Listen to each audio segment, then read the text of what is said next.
आपको टाइम कम देना पड़ता है। आप देखें, अगर आप एक दिन में 8 घंटे या 10 घंटे जॉब कर रहे हैं तो इस पैसिव इनकम को जनरेट करने के लिए आपको पूरे 24 घंटों में सिर्फ और सिर्फ 1 घंटा चाहिए।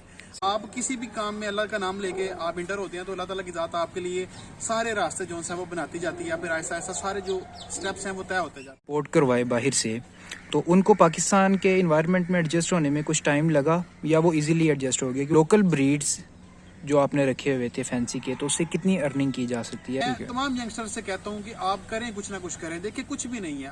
हम लोग महीने में खाने पीने पे हज़ारों रुपया लगा देते हैं, हम फास्ट फूड पे, पिज़्ज़ा वगैरह पे हज़ारों रुपया खर्च करते हैं।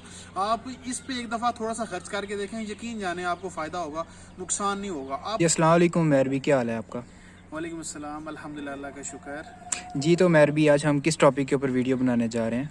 आज हमारी वीडियो ख़ास तौर पे हमारे उन दोस्तों के लिए है, उन भाइयों के लिए है, उन बहनों के लिए है जो हमारे भाई जॉब कर रहे हैं और जो हमारी बहनें घरों में काम कर रही हैं। वो चाहते हैं कि साथ अपने घर के काम काज या अपनी जॉब के साथ साथ कोई ऐसा पैसिव इनकम जनरेट करने का तरीक़ेकार हो जहाँ से वो पैसे कमा सकें और कुछ स्मॉल इनकम हासिल करके कम से कम अपने घर का किचन जोन सा उसको रन कर सकें। ठीक हो गया। तो आज हम पैसिव इनकम के किस सोर्स के बारे में डिस्कस करेंगे? आज हम पैसिव इनकम का सोर्स जो है, ये सोर्स है तो बड़ा कॉमन है और है भी बहुत अच्छा।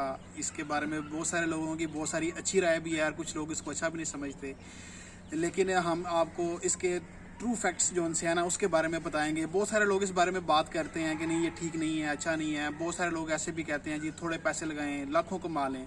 लेकिन हम आज ओरिजिनल एक जो फैक्ट्स हैं इस फील्ड के, उसके ऊपर हम डिस्कस करेंगे और आपको कोशिश करेंगे कि अपने नॉलेज के मुताबिक अच्छा हम गाइड कर सकें। आज हम जो है ना पोल्ट्री के ऊपर इन्वेस्ट करके उससे पैसिव इनकम जनरेट करने के तरीके के बारे में बात करेंगे आपसे।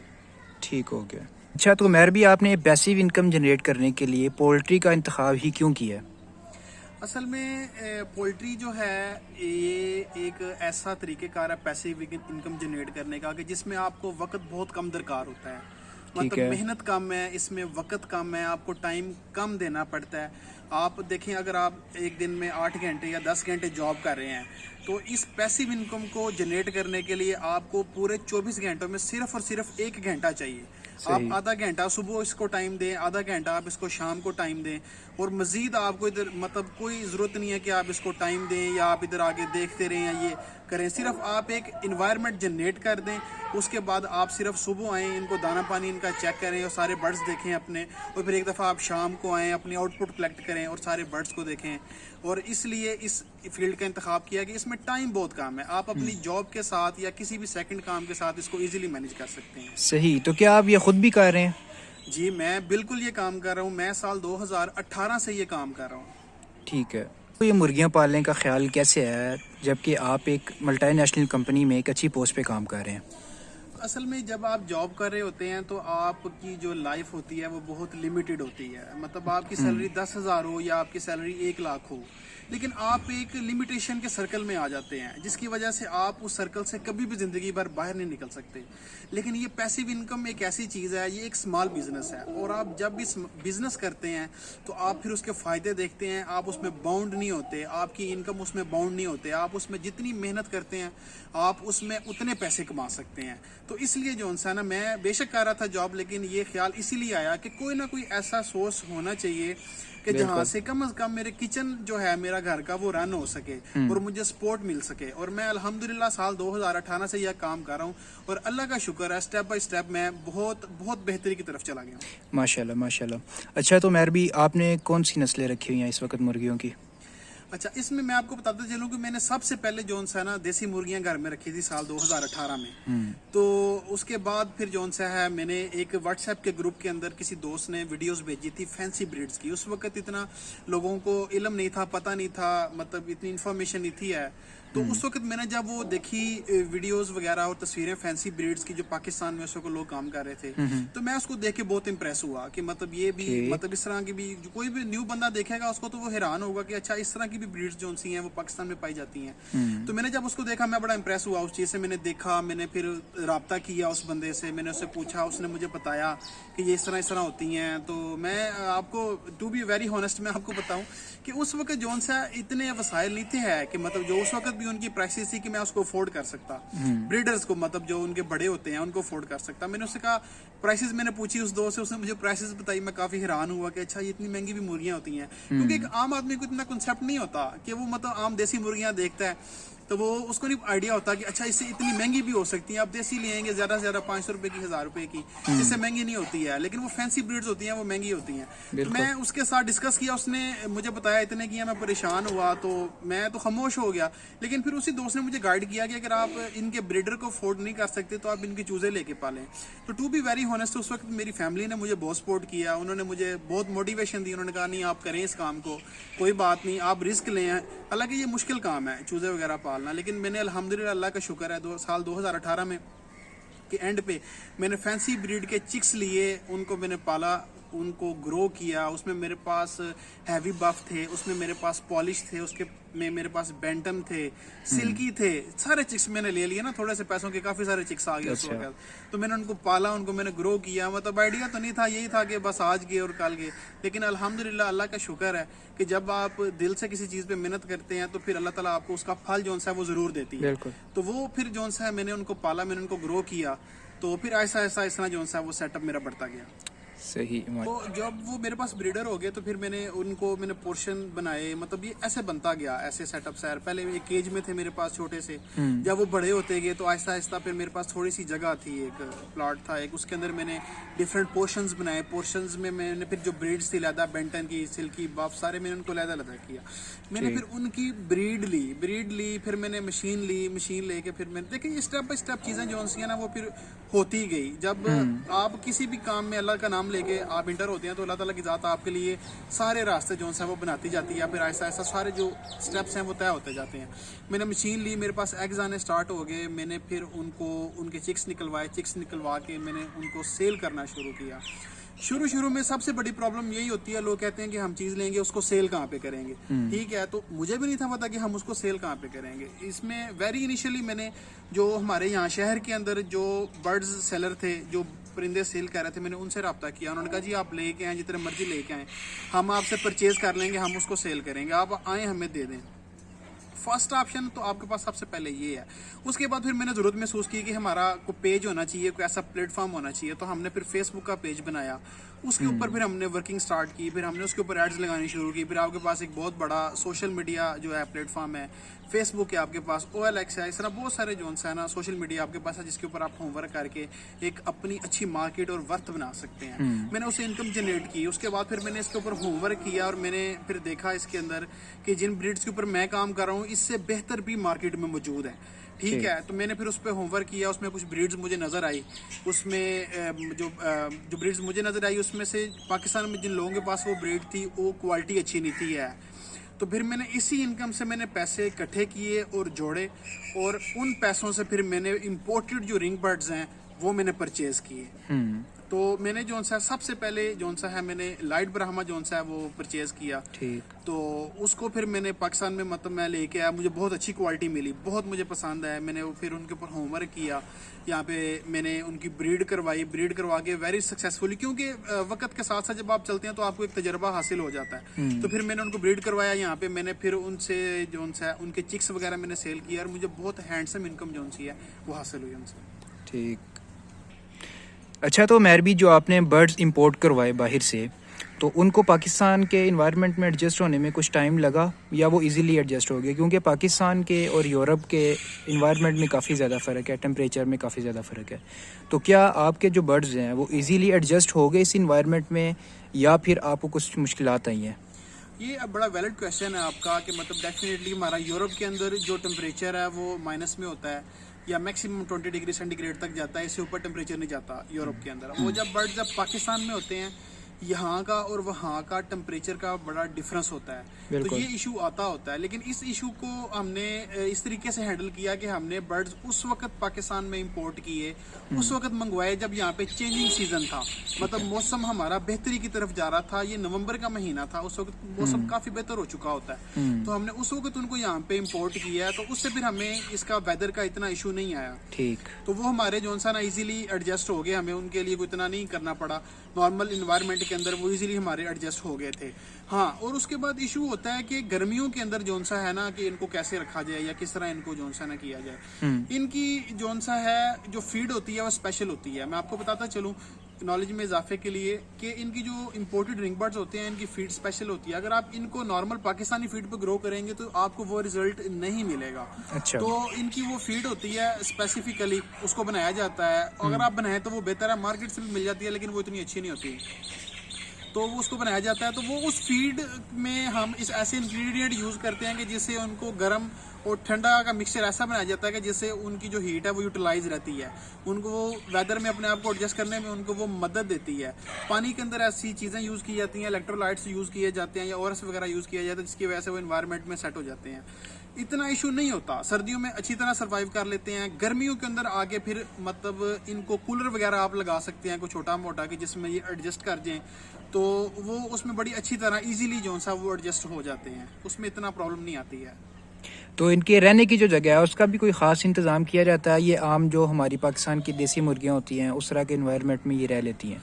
देखिए, इन्वायरमेंट तो वो सबसे बेस्ट है। अगर आप देखें इनको अच्छी जगह हो, नीचे से नरम मिट्टी हो, तो वो इन्वायरमेंट इनके लिए सबसे एडजस्ट सबसे बेहतर है, सबसे उसमें ये कंफर्टेबल रहते हैं, इजी रहते हैं। लेकिन रिंग बर्ड्स में इम्पोर्टेंट में यह है कि आपको सफाई का ध्यान रखना पड़ता है। मतलब आप जहाँ पे वो रह रहे हैं कि आप उसका ध्यान रखें कि गंद ना हो, नीचे साफ सुथरी जगह होनी चाहिए, बारिश वगैरह का बंदोबस्त होना चाहिए कि पानी ना जो सा स्पिलेज हो पानी की वहाँ पे नीचे कीचड़ ना हो, उनके जगह खुश्क होनी चाहिए। और गर्मियों में फिर उनको कूल डाउन रखने के लिए नीचे रेतली मिट्टी जो सी है वो डाली जाती है, ताकि वो जो नीचे फिर उसमें पानी का आप हल्का सा छिड़काव करते हैं तो पानी उसमें जज़ब हो जाता है, तो वो ठंडी रहती है, तो वो उसमें ये फिर बड़े खुश और कूल डाउन रहते हैं। तो वो इसके लिए सबसे बेस्ट है कि आप कूलर लगा दें, नीचे मिट्टी इनके रेतली होनी चाहिए, उसमें हल्का सा पानी लगा दें आप, तो उसमें ये बहुत खुश रहते हैं। और सफाई वगैरह का होना चाहिए बंदोबस्त प्रॉपर। और इनके पानी के बर्तन जो से हैं वो आपने साफ रखने हैं, दाने के बर्तन इनके साफ रखने हैं, ताकि ये फिर उसमें फिर इनकी ग्रोथ अच्छी होती है। अगर आप मतलब अच्छी केयर नहीं करेंगे तो फिर ग्रोथ का आपको इशू आएगा। आप कहेंगे कि मतलब चीज़ मेरी सही तैयार नहीं हो रही है, बर्ड्स मेरे सही प्यारे नहीं है, गंदे हो रहे हैं, इस तरह करके फिर आपको इशूज आएंगे उसमें।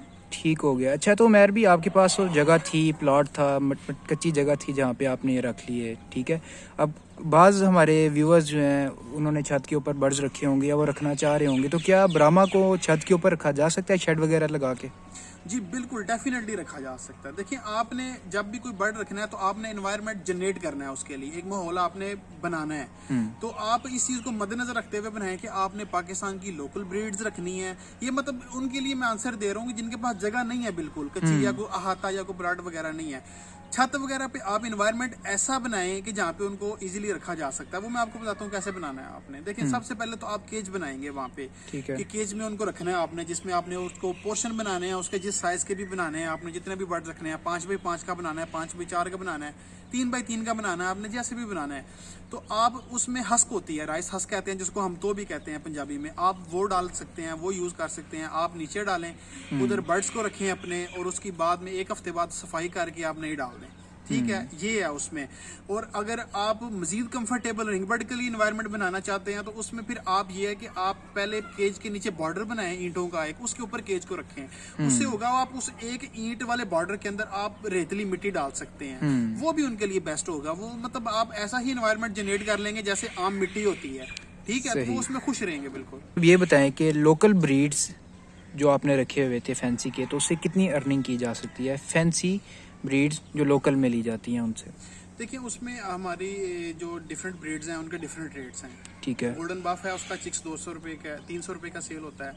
बेंटन का तकरीबन 150 का सेल होता है। और इस तरह सिल्की है वो 350, इस तरह करके जोन सा ना वो इतनी का चिक्स जोन सा वो इजीली सेल हो जाता है। पॉलिश वगैरह का भी 300-350 का सेल हो जाता है चिक्स।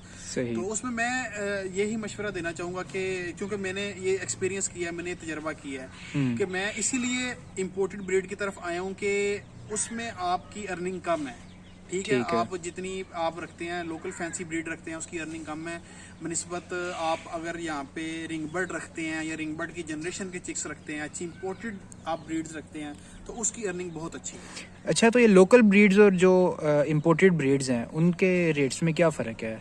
ये काइंडली क्लियर कर दें। देखें, अब जो लोकल ब्रीड्स हैं उसमें मैंने आपको जैसे रेट्स बता दिए सारे चिक्स के क्या है, मतलब मैक्सिमम 300 या 350 500 तक आप कह लें कि मैक्सिमम जो लोकल फैंसी ब्रीड हैं उनके चिक्स सेल होते हैं। तो ब्राह्मा का एक चिक कितने का सेल होता है? देखिए, ब्राह्मा तो बहुत डिमांडिंग ब्रीड है इस वक्त मार्केट में, बहुत खूबसूरत चीज़ है और बहुत डिमांडिंग ब्रीड है। इसका जो एक रिंग बर्ड का चिक्स है ना, वो 3000 to 3500 तक सेल होता है, मतलब 3 से 3500 रुपये तक का इसका चिक्स सेल होता है और बहुत इजीली सेल होता है वो। अच्छा, तो ये ब्राह्मा की एग लेइंग रेशो कितनी है पर ईयर पे, यानी कि एक साल में कितने अंडे दे देती हैं? ब्राह्मा जो है ये ग्रोथ पे आपकी डिपेंड करता है, ये 150 से 180 के दरमियान जो इंसान एग ले करती हैं और ये इनका एग लेइंग जो है वो दूसरी मुर्गियों की निस्बत थोड़ी डिफरेंट होती है, क्योंकि ये एक क्लच के अंदर 30 to 40 एग्स ले करती हैं, फिर ये स्टे करती हैं, बूस्टअप होती हैं, दोबारा अपने आप को बूस्टअप करती हैं, अपने कैल्शियम और प्रोटीन पूरे करती हैं, उसके बाद ये दोबारा एग लेइंग पे आती हैं और बहुत अच्छी आपकी ग्रोथ हो तो 150 से 180 के दरमियान एग ले करती हैं सालाना। ठीक है, तो क्या ब्राह्मा से अंडे लेने के लिए इनको खास खुराक दी जाती है या वही आम खुराक? देखें, ये मैंने पहले बताया कि आप जितनी मेहनत करेंगे ना, आप जितना अच्छी उनकी खिदमत करेंगे या जितनी अच्छी टेक केयर करेंगे, आपको उतनी अच्छी आउटपुट मिलेगी। ठीक है, ये आपकी केयर पे डिपेंड करता है, टेक केयर पे डिपेंड करता है कि आप क्या लेना चाह रहे हैं बर्ड से, एफिशिएंसी क्या आउटपुट लेना चाह रहे हैं। तो इंपोर्टेड रिंग बर्ड जो होते हैं उनकी खुराक स्पेशल होती है। ठीक है, मैंने उसके ऊपर भी एक डिटेल वीडियो बना के उसका मैंने YouTube पे लगाया हुआ है, मैं उसका लिंक इसकी डिस्क्रिप्शन में डाल दीजिएगा आप, तो वो भी जो हमारे व्यूवर्स हैं उसको देख लें, उनको आइडिया हो जाएगा कि मतलब किस तरह इंपोर्टेड रिंग बर्ड्स की जोन सी है वो फीड बनाई जाती है। सही है। तो ब्राह्मा को पालने में क्या मुश्किलात आ सकती हैं? देखिए, ब्राह्मा को पालने में कोई मुश्किलात नहीं। आप कहेंगे जी ये इश्यूज हैं या वो इश्यूज हैं, तो वो इशू उस वक्त तक हैं जब तक आप मेहनत नहीं कर रहे। जब आप मेहनत करेंगे, जब आप टेक केयर करेंगे तो कोई इश्यूज नहीं है। इसमें बहुत सारे लोग ये कहते हैं कि जी बीमारियां आ जाती हैं तो वो ठीक नहीं होती। मैं ये कहता हूँ लोगों से कि आप वो नौबत ही ना आने दें। आप अपने बर्ड्स को इतना हेल्दी रखें, इतना पावरफुल रखें, उनको मल्टीविटामिन्स वगैरह का, कैल्शियम वगैरह का रेगुलर यूज करवाएं, तो उससे आपके बर्ड्स वीक होंगे ही नहीं। सही। अच्छा, तो उमैर भी, अब हम अपनी वीडियो के इख्तिताम की तरफ जाते हैं। मैं एंड पे आपसे एक क्वेश्चन करूंगा कि आप जो हमारी यंगस्टर्स हैं या वो लोग जो एम्प्लॉयज़ हैं या फिर वो बहनें जो घर में काम करती हैं, उनको आप क्या मशवरा देना चाहेंगे? देखिए, मैं उनसे कहूँगा कि वो लाजमी इस फील्ड में आएँ। ठीक है, इसके ऊपर काम करें, थोड़े से स्टार्ट करें। हमारे जितने यंगस्टर्स हैं, मैं उनको ये मशवरा दूंगा कि वो स्टार्ट करें इस काम को, थोड़ी सी जगह से, थोड़े से पैसों से स्टार्ट करें, ज़्यादा से ना आप स्टार्टअप लें। अगर आपके पास 20,000 है, आप 10,000 से स्टार्टअप लें। अगर आपके पास 40,000 है, आप 20,000 से स्टार्टअप लें। ठीक है, अपने बर्ड्स आप चिक से स्टार्ट करें, आप रखें, अच्छे रखें। देखें, आप देसी मुर्गियां रखेंगे उतनी इनकम कम होगी, आप लोकल फैंसी ब्रीड रखेंगे इनकम आपकी उस हिसाब से उतनी ज़्यादा हो जाएगी। अगर आप इंपोर्टेड की तरफ चले जाएंगे तो आपकी इनकम उतनी ज़्यादा हो जाएगी। मैं आपको ना छोटा सा डेमो दे देता हूँ ब्राह्मा का। ब्राह्मा मैक्सिमम एग ले करती हैं 150 से 180। सपोज अगर आपने रखी हुई हैं, आपके पास एक मुर्गी एक मुर्गा है, तो अगर वो आपको 100 एग्स भी ले करती है ब्राह्मा, ठीक है, तो आप 100 में से आपके अगर 60 चिक्स भी निकलते हैं, ठीक है, 60 चिक्स में से आपके 50 अगर पल जाते हैं, तो आप ये देखें कि वो 3000 का एक चिक है। ठीक है, तो 50 मल्टीप्लाई बाय आप 3000 करें तो वो 1.5 लाख रुपए बन जाते हैं। ठीक है, तो बहुत स्मार्ट इनकम है ये आपकी। सिर्फ एक जोन सा आप देखिए सालाना इनकम इतनी है, अगर आप इसको बढ़ाते जाएंगे मुर्गियां, तो आपकी उतनी इनकम जोन सी है वो बढ़ती जाएगी। तो ये एक सिंपल सा फार्मूला है। ठीक है, अभी मैंने एग भी उसके हाफ लिए हैं, उसके चिक्स भी मैंने हाफ लिए हैं और मैंने आपको बता दिया है। बाकी ये डिपेंड करता है कि आप मेहनत कितनी कर रहे हैं। आप इन्वायरमेंट अच्छा दें, आप मेडिसिन अच्छी दें, मतलब मल्टीविटामिन आप अच्छे दें, तो आपके बर्ड कभी डाउन होंगे ही नहीं, वो नौबत कभी आएगी नहीं। साफ सुथरा माहौल हो, अच्छे मल्टीविटामिन हो, तो आपके बर्ड अच्छे ग्रो करेंगे। अगर कोई भाई ये लाइट ब्राह्मा या फिर ये पोल्ट्री से मुतालिक कोई इन्फॉर्मेशन आपसे लेना चाहें या फिर लाइट ब्राह्मा के चिक्स परचेज करना चाहें, तो आपसे रब्ता करने का क्या तरीकाकार है? देखिए, मैं अपना नंबर बता देता हूँ, 034465915333। आप वीडियो पे भी लगा दीजिएगा, इसकी डिस्क्रिप्शन में भी दे दीजिएगा। कोई भी भाई मेरे से रब्ता करना चाहे, इंपोर्टेड ब्रीड्स के बारे में इंफॉर्मेशन लेना चाहे, उनकी फीड के बारे में, उनकी मेडिसिन के बारे में, तो एनी टाइम मुझे कॉल कर सकते हैं आप। बाकी रहेगी लाइट ब्राह्मा के चिक्स की बात, तो वो अगर किसी भाई को चाहिए हो तो वो मेरे साथ रब्ता कर सकता है।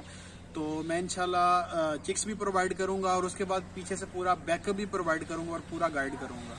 मैं तमाम यंगस्टर से कहता हूं कि आप करें, कुछ ना कुछ करें। देखिए कुछ भी नहीं है, हम लोग महीने में खाने पीने पे हजारों रुपया लगा देते हैं, हम फास्ट फूड पे, पिज्जा वगैरह पे हजारों रुपया खर्च करते हैं। आप इस पे एक दफा थोड़ा सा खर्च करके देखें, यकीन जाने आपको फायदा होगा, नुकसान नहीं होगा। आप करें सही, कुछ ना कुछ जरूर करें। हम लोग सोचते जरूर हैं जब मुश्किल में होते हैं कि हमें कुछ करना चाहिए, कुछ करना चाहिए, लेकिन जब हम कुछ करना स्टार्ट कर देंगे तो फिर इंशाल्लाह ताला अल्लाह ताला की मदद भी आएगी और फिर कुछ ना कुछ होने भी लग जाएगा। शुक्रिया उमैर भाई, आपने बहुत अच्छे से हमारी ऑडियंस को गाइड किया। उम्मीद है कि आज की वीडियो हमारी ऑडियंस के लिए फ़ायदेमंद साबित होगी। बहुत शुक्रिया, अल्लाह हाफिज़। बहुत बहुत शुक्रिया जी, बहुत बहुत शुक्रिया आपका भी।